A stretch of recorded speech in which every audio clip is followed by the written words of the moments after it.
నమస్కారం. ఇది మూఢనమ్మకాలను ఎంకరేజ్ చేయటమో, లేదు అన్నప్పుడు జ్యోతిష్ శాస్త్రాన్ని పెంచి పోషించడమో ఇది కాదండి. నేను చదివిన వాటికి సంబంధించి జస్ట్ మీలో కొంతమందికి ఓ చిన్నపాటి దాన్ని ఏం చెప్దాం, మనది కాని సొమ్ము మనకొద్దు అన్న దానికోసం అనుకోవచ్చు. ఓకేనా? ముందుగా నిన్న తమిళనాడులో చెన్నైలో పద్మ అనే ఒక పారిశుద్ధ్య కార్మికురాలికి బంగారం దొరికితే 45 లక్షల వరకు బంగారం దొరికితే తీసుకెళ్ళి పోలీస్ స్టేషన్లో అప్పగించాను. అది తెలిసినటువంటి మన లలితా జ్యువెలర్స్ కిరణ్ అనుకుంటా, ఆమెను దగ్గరికి తీసుకొని మరి గౌరవించి మరి వెండిపల్లి బహుమతి ఇచ్చాడు. ప్రభుత్వం సైడ్ నుంచి కూడా కొంత బహుమతి ఇచ్చింది.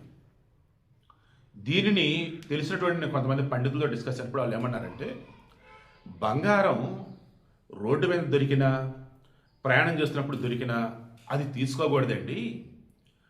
అయితే పోలీస్ స్టేషన్ అప్పచెప్పాలి. గతంలో పూర్వం పోలీస్ స్టేషన్ ఉండేవి కాబట్టి వాళ్ళు ఏం చేసేవాళ్ళు, దానిని ఎవరికన్నా అమ్మి వచ్చిన డబ్బుతో దాన ధర్మాలు చేసేవాళ్ళు, వాళ్ళుగా ఉంచుకునే వాళ్ళు కాదు. లేదన్నప్పుడు ఎవరైనా పేద బ్రాహ్మణులకు అర్హులైనటువంటి దానం చేసేవాళ్ళు, వాళ్ళుగా ఉంచుకోరండి అన్నారు. ఎందుకంటే రాహువు కేతు శని ప్రభావం వల్ల ఓ వ్యక్తి బంగారాన్ని పోగొట్టుకుంటే అటువంటి దుష్ప్రభావాల వల్ల లేదంటే దుష్గ్రహాల వల్ల వాట్ ఎవర్ ఇట్ ఈస్, కొన్ని బ్యాడ్ సైన్స్ అనుకోవచ్చు, వాటి వల్ల వీళ్ళకి దొరికిద్దంట. సో ఎవరైతే బంగారం పోగొట్టుకున్నారో వారికి కష్టాలు మొదలవటమో, త్వరలో ఆర్థిక ఇబ్బందులు రావటమో అది ఒక ఇండికేషన్ అంటే.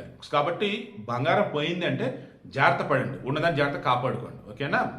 ఇక బంగారం దొరికినప్పుడు కూడా మీకు భూమిలో బంగారం దొరికిందా అదృష్టం, అదేవిధంగా ఎక్కడ అనుకోకుండా ప్రదేశాల్లో దొరికింది అదృష్టం. కానీ జర్నీ చేస్తున్నప్పుడు లేదా రోడ్డు మీద వెళ్తున్నప్పుడు దొరికిందంటే అది మ్యాక్సిమం మీ దగ్గర ఉంచుకోకూడదంట. మళ్ళీ చెప్తున్నా, నేను పండితుడిని కాదు, కొంతమంది పండితులు చెప్పింది మేము ముందు ఉంచుతున్నాను. కాబట్టి మనది కాని మనకొద్దు.